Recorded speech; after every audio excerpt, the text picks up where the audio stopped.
My boyfriend told me his mistress was better than me in every way and expected me to move out so she could move in. Now, he is begging me to save him. My boyfriend Kevin told me his mistress Lori was better than me in every way during dinner at our apartment in February. He said it casually while eating the pasta I'd made, like he was discussing the weather. He said Lori was more fun, more attractive, more successful, and definitely better in bed. I asked him if he was really telling me about his affair this way. He shrugged and said it wasn't really an affair since we weren't married, and he'd been planning to break up with me anyway. He said he just wanted to be honest about why our relationship wasn't working. I asked how long this had been going on, and he said 4 months, which meant he'd been sleeping with her since before Thanksgiving. He said he would have ended things sooner, but he needed someone to split rent with until Lori's lease ended in March. I sat there stunned while Kevin explained that Lori was everything I wasn't. She was spontaneous while I was boring, she was ambitious while I was complacent, and she understood him while I just nagged. He said he'd been miserable with me for over a year, but stayed because leaving seemed like too much work. He actually thanked me for being so predictable that he could easily schedule time with Lori without me noticing. I asked him why he was telling me this now, and he said Lori's lease was up next week, so she'd be moving in here. He expected me to move out by then since the apartment was in his name, even though I'd paid half the rent for 2 years. He said he'd already told Lori she could have the bigger closet that I was currently using. Kevin then pulled out his phone to show me pictures of them together like I'd asked to see them. He scrolled through photos of them at restaurants I'd wanted to try, concerts he'd said he was too tired to attend with me, and weekend trips he'd claimed were work conferences. He seemed proud of how well he'd managed the deception, and said I should be impressed by his organizational skills. He even showed me the separate calendar he kept to track his lies and said it was exhausting maintaining 2 relationships. I asked him if he felt bad at all, and he laughed. He said why would he feel bad about upgrading to someone better? He said I should be grateful he was being honest instead of just ghosting me like he'd originally planned. He said Lori had convinced him to tell me the truth because she wanted to redecorate without my stuff in the way. The next day, Kevin went to work expecting me to start packing. Instead, I started making phone calls. First, I called Kevin's mother, Diane, who adored me and had no idea about Lori. I told her everything Kevin had said, word for word, including the part about me being boring in bed. Diane was horrified and said she'd raised him better than this. She said she'd been planning to give Kevin his grandmother's engagement ring, but now she'd rather throw it in the ocean. Then I called Kevin's boss, Robert, who was also his mentor. Robert had helped Kevin get promoted twice and thought of him like a son. I mentioned that Kevin had been using his company credit card for dates with Lori, which I knew because I'd seen the statements he carelessly left on the counter. Robert said that was a fireable offense and he'd need to investigate immediately. I also called our landlord because the apartment wasn't actually in Kevin's name like he'd claimed. We were both on the lease, which meant he couldn't just kick me out. I told the landlord that Kevin was planning to move in another person without permission, which violated our lease agreement. The landlord said if Kevin wanted changes to the occupancy, everyone would need to reapply and qualify individually. Next, I contacted Lori directly through social media. I told her I was happy to move out, but wanted to warn her about a few things. I mentioned Kevin's credit card debt that he'd hidden from both of us, his gambling problem that drained his savings, and the medication he took for a persistent fungal infection he'd claimed was cured. I said I just wanted her to be informed since Kevin believed in total honesty now. Lori messaged back asking what fungal infection and what gambling problem. Turns out Kevin had told her he was financially stable and perfectly healthy. I also mentioned that Kevin had described their intimate life to me in detail and compared us extensively, which made Lori furious because she thought that was private.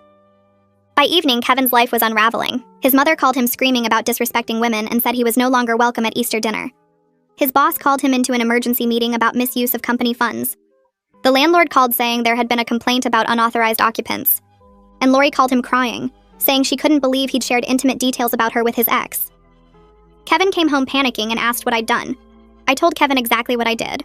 I called his mother and told her about Lori. I called his boss and mentioned the company credit card charges. I contacted the landlord about the lease. I messaged Lori about his health issues and gambling problem. Kevin's face went white like someone had drained all the blood from his head. He started yelling that I was crazy and vindictive. He said I ruined his life over a breakup. I stayed calm on the couch and pointed out that he ruined his own life by lying to everyone who trusted him. I said I just told people the truth he'd been hiding. He kept shouting that I had no right to interfere in his relationships. I reminded him he'd been interfering in my life for 4 months while sleeping with someone else in my bed. He grabbed his phone and started pacing around the living room like a caged animal.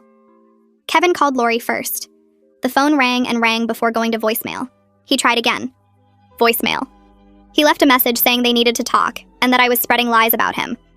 He tried a third time and I watched his face crumble when she didn't pick up. Then he called his mother. I heard Diane answer and immediately start yelling through the speaker. She called him a disappointment and said she couldn't believe she raised someone who would treat women this way. Kevin tried to explain, but she hung up on him mid-sentence. He stared at his phone like it had betrayed him. He was breathing too fast and sweating even though the apartment wasn't warm. I sat on the couch feeling strangely calm while watching him fall apart. It was like watching a building collapse in slow motion. Part of me felt bad for him, but most of me felt nothing at all. My phone buzzed with a text from Evie asking if I was okay. I'd sent her a message earlier saying Kevin and I broke up but hadn't given details. I got up and walked to my bedroom while Kevin kept trying to call people back. I closed the door and sat on my bed before calling Evie. She answered immediately asking what happened. I told her everything from the dinner confession to the phone calls I made today. Evie was quiet for a long moment before saying she couldn't believe Kevin actually showed me pictures of his affair, like it was something to be proud of. She said she was shocked but also weirdly proud of me for standing up for myself instead of just crying and packing. She offered to come over right now to help me figure out what to do next. I told her I appreciated it but needed tonight to process everything. She made me promise to call her tomorrow and said she'd bring coffee and breakfast, so we could make a plan. Kevin's phone rang at 9 p.m. I heard him answer in the living room with a shaky voice. It was Robert, his boss. Robert's voice was loud enough that I could hear him from my bedroom even through the closed door. He demanded Kevin come to the office first thing tomorrow morning with documentation for every personal charge on his company card. Kevin tried to say it was a misunderstanding, but Robert cut him off. He said they would discuss it professionally tomorrow with HR present, and that Kevin should bring a lawyer if he felt he needed one. The call ended and I heard Kevin throw something against the wall. It sounded like his phone hitting the drywall. I stayed in my room with the door locked. My laptop pinged with an email notification around 9:30. I opened it to find a message from the landlord sent to both Kevin and me. The email explained that both our names were on the lease as equal tenants. Any changes to occupancy required written notice from all current tenants and approval from the landlord. The landlord reminded us that adding unauthorized occupants was a violation of our lease agreement and could result in eviction for both parties. I heard Kevin's laptop open in the living room. He got quiet for a few minutes. Then I heard him reading the email out loud to himself like he couldn't believe what it said. He read it 3 times. I heard him slam his laptop shut and start pacing again. I got ready for bed around 11 p.m. I locked my bedroom door from the inside and climbed under the covers. Kevin was still up in the living room. I could hear him typing frantically on his phone. Every few minutes, I heard his voice talking to someone. He was begging Lori to answer and saying he could explain everything. He promised he never meant to hurt her. He said I was lying about some things to get revenge. His voice got more desperate each time he left a message. Around midnight, I heard him crying. Not just quiet tears, but actual sobbing like a kid who lost something important. I lay in bed staring at the ceiling, feeling nothing. I thought I would feel guilty or sad, but I just felt empty and tired. Kevin's alarm went off at 6:30 the next morning. I heard him moving around the apartment getting ready for work. He looked terrible when I saw him through my bedroom door crack. His eyes were red and puffy. His hair stuck up in weird directions. His shirt was wrinkled like he'd slept in it. He left without saying anything to me. I waited until I heard the front door close before getting up. I called my boss and said I needed a sick day for personal reasons. She was understanding and told me to take care of myself. I texted Evie that Kevin was gone and she could come over. She showed up 40 minutes later with 2 large coffees and a bag of bagels from the place near her apartment. Evie sat with me at the kitchen table while I ate and told her more details about yesterday. She asked practical questions about the lease and my finances. We made a list of things I needed to do. First was figuring out if I wanted to keep the apartment or move out. Second was protecting my money and belongings. Third was deciding how to handle Kevin going forward. Evie suggested I open my own bank account if we had any joint accounts. I realized we had a shared account for rent and utilities. I needed to remove my money before Kevin did something stupid. Evie also said I should take photos of everything valuable I owned in case Kevin tried to claim things were his. We spent 2 hours making plans and writing everything down. My phone buzzed with a text from Kevin at 10:15 a.m. The message said he'd been suspended without pay pending the investigation into his company card charges. He said I destroyed his career over a relationship that wasn't even that serious. He said I was vindictive and cruel for contacting his boss about personal matters. I showed the text to Evie. She read it and rolled her eyes. She said Kevin was trying to manipulate me into feeling guilty when he was the one who committed fraud. I didn't respond to his text. There was nothing to say. He made his choices, and now he had to deal with what happened because of them. My phone rang around 11 a.m. It was Diane calling me directly. I answered nervously because I wasn't sure if she was mad at me for telling her about Kevin's affair. Instead, she apologized for her son's behavior. She said she raised him better than this, and she was ashamed of the man he'd become.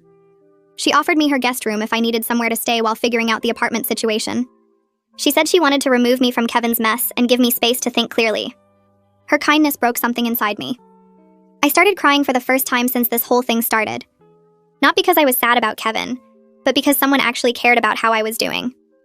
Diane stayed on the phone with me while I cried and told me to take my time deciding what I wanted to do. A message notification popped up on my laptop from social media. It was from Lori. She asked if we could talk in person because she needed to understand what was real and what Kevin had lied about. She said she felt stupid and angry and confused. I stared at the message for a long time, trying to decide how to respond. Evie looked over my shoulder and said I should meet with her if I felt comfortable. She said Lori and I were both victims of Kevin's selfishness, even though our situations were different. I typed back that I would meet her for coffee. We agreed on a place near downtown for the next day at 2 p.m. I felt weird about meeting my boyfriend's mistress, but also like it was the right thing to do. The coffee shop downtown had those small round tables that wobbled if you leaned on them wrong. I got there 15 minutes early and sat near the window watching people walk past on the sidewalk. My hands shook a little when I lifted my cup. Lori arrived exactly at 2 p.m. wearing a gray coat and carrying a leather bag. She looked tired around her eyes, like she hadn't been sleeping well. I raised my hand so she could see me, and she walked over without smiling. She sat down across from me and put her bag on the empty chair. Neither of us said anything for a minute.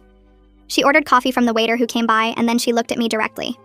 She asked if everything I told her was true. I said yes, and asked what Kevin had told her about me. She said he told her I was his roommate who helped with rent because I was going through a hard time financially.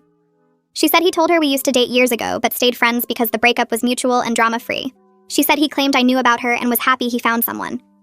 I felt my stomach twist because the lies were so detailed and so opposite from reality. I asked when they met, and she said at a work conference in October. She said Kevin told her he was single and successful and looking for something serious. I pulled out my phone and showed her photos of Kevin and me from September at his company picnic. She stared at the photos for a long time. Her coffee arrived and she wrapped both hands around the cup like she needed something to hold. I asked what else Kevin told her, and she said he described his job as stable with great benefits and said he was saving for a house. I told her about the credit card debt and the gambling problem that ate through his paycheck every month. She asked how I knew about the gambling, and I explained that I found the betting apps on his phone 6 months ago when he asked me to check his messages. She closed her eyes and pressed her fingers against her forehead.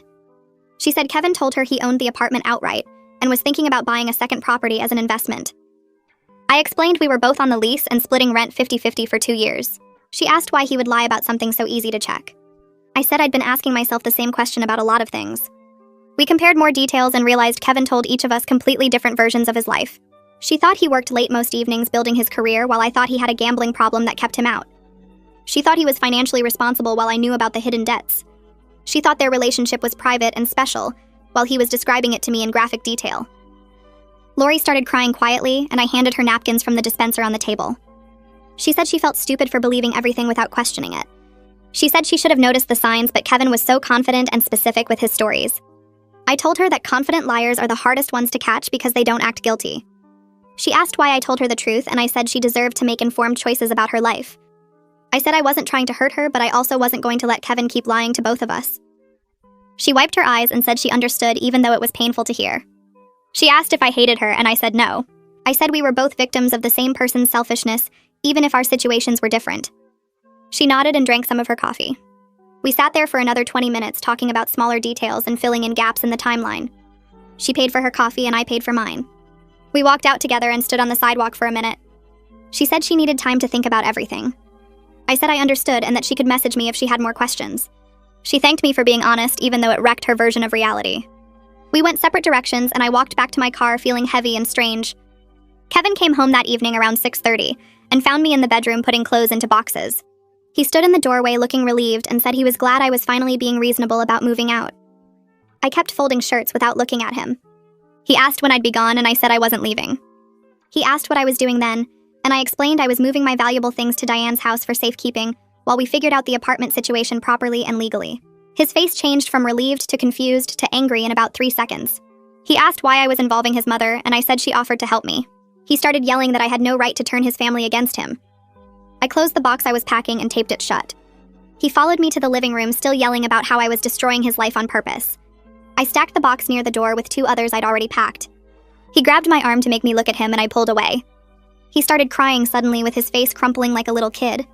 He said he made mistakes but didn't deserve to lose everyone he cared about. I sat down on the couch, and he sat on the floor in front of me, still crying. He said his mom wouldn't answer his calls and Lori blocked him and his job was in trouble. He said I was taking everything from him. I waited until he stopped talking, and then I said consequences aren't punishment. I said they're just the natural results of his choices. I said people have the right to decide how they respond to being lied to. He asked what that meant, and I explained that his mother chose to be disappointed in him. His boss chose to investigate fraud, and Lori chose to feel betrayed.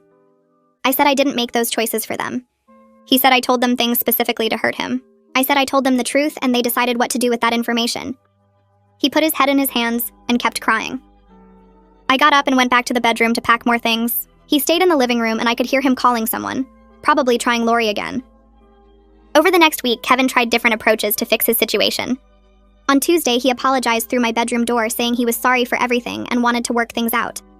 On Wednesday, he sent long texts making excuses about stress and pressure and not thinking clearly. On Thursday, he accused me of overreacting and blowing things out of proportion. On Friday, he promised he would change and go to therapy and be better. I didn't respond to any of it. I stayed at Diane's house in her comfortable guest room with the blue walls and the soft bed. She made dinner every night, and we watched TV shows together. She asked if I was okay, and I said I was getting there. Kevin kept texting me about apartment things mixed with more apologies and promises. I only responded to the practical questions about bills and maintenance. He asked when I was coming back, and I said when I was ready. He said he missed me, and I didn't reply. Diane told me I could stay as long as I needed, and that Kevin had to learn actions have consequences. She said she loved her son, but she didn't like the person he'd become. I helped her with dishes after dinner, and she told me stories about Kevin as a kid.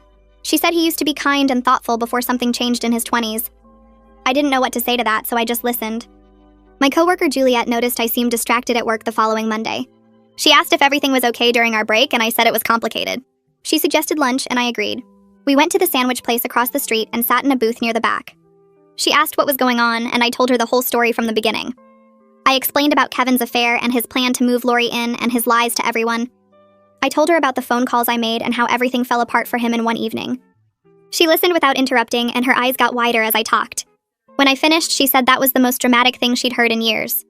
She asked if I felt bad about what happened to Kevin, and I said sometimes, but mostly no. She told me she went through something similar 5 years ago with her ex-husband. She said he cheated with someone from his gym and tried to make her feel crazy for being suspicious. She said she eventually gathered evidence and presented it to his family at Thanksgiving dinner. I asked what happened, and she said he lost his family's respect, and his girlfriend left him when she realized he was lying to her too.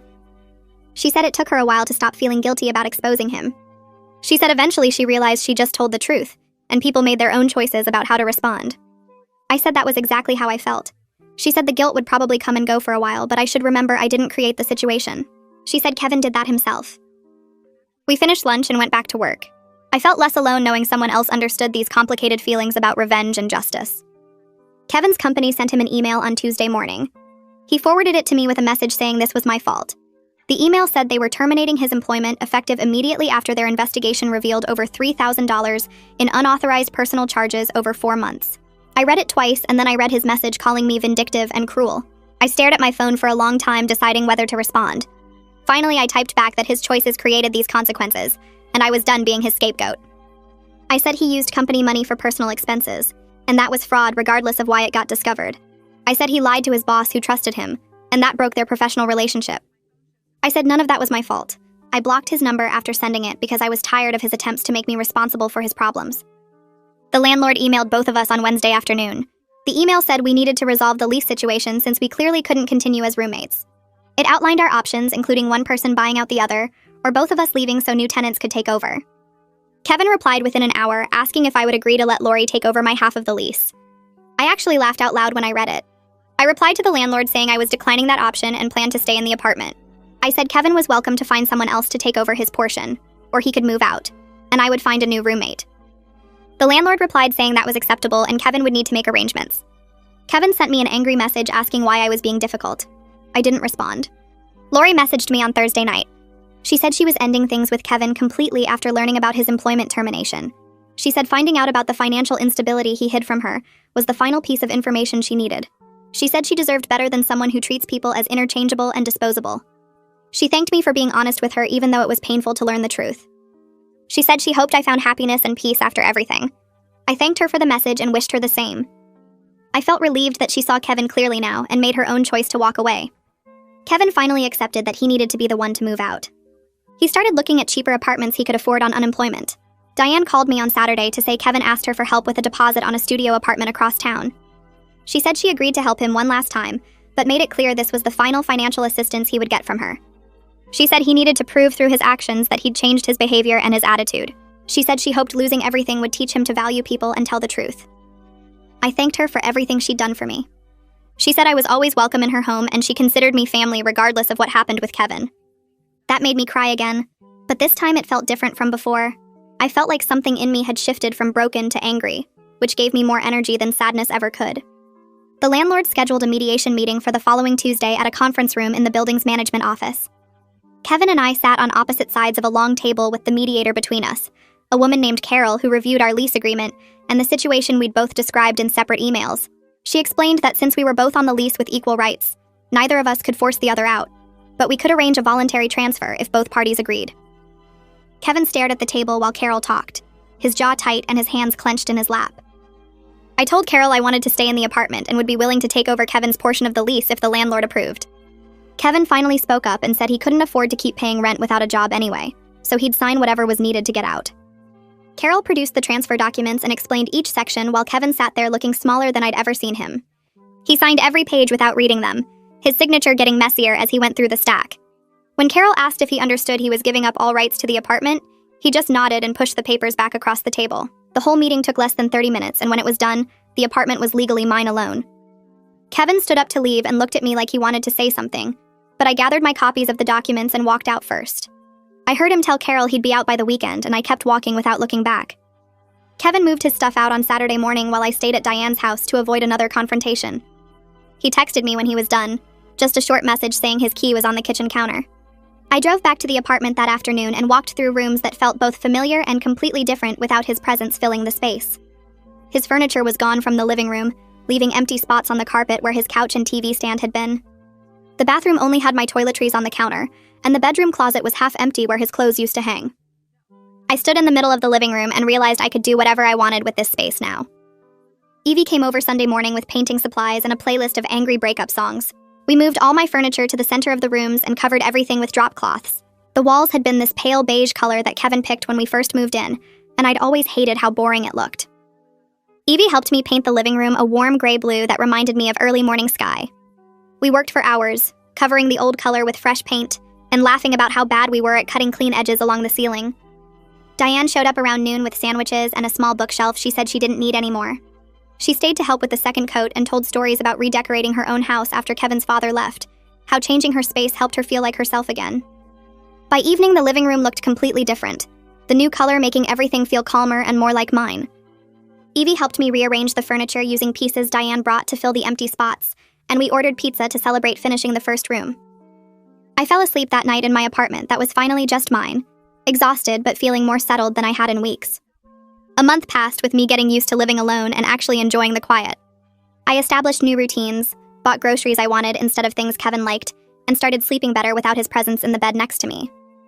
My email notification chimed one Tuesday evening while I was making dinner, and I saw Kevin's name in my inbox.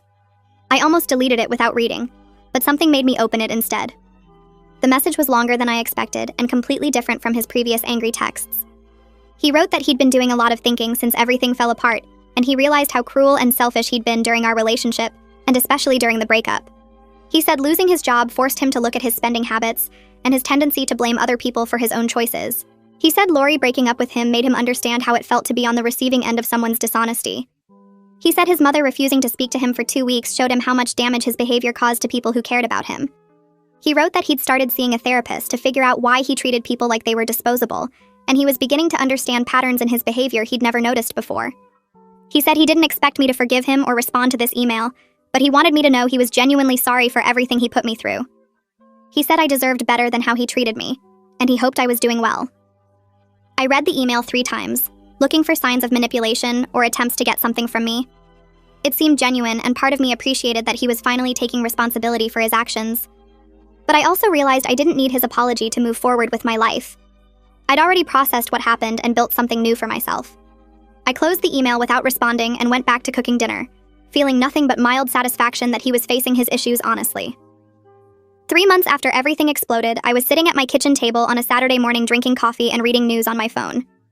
The apartment was completely mine now, decorated exactly how I wanted with plants on the windowsills and art on the walls that Kevin would have hated.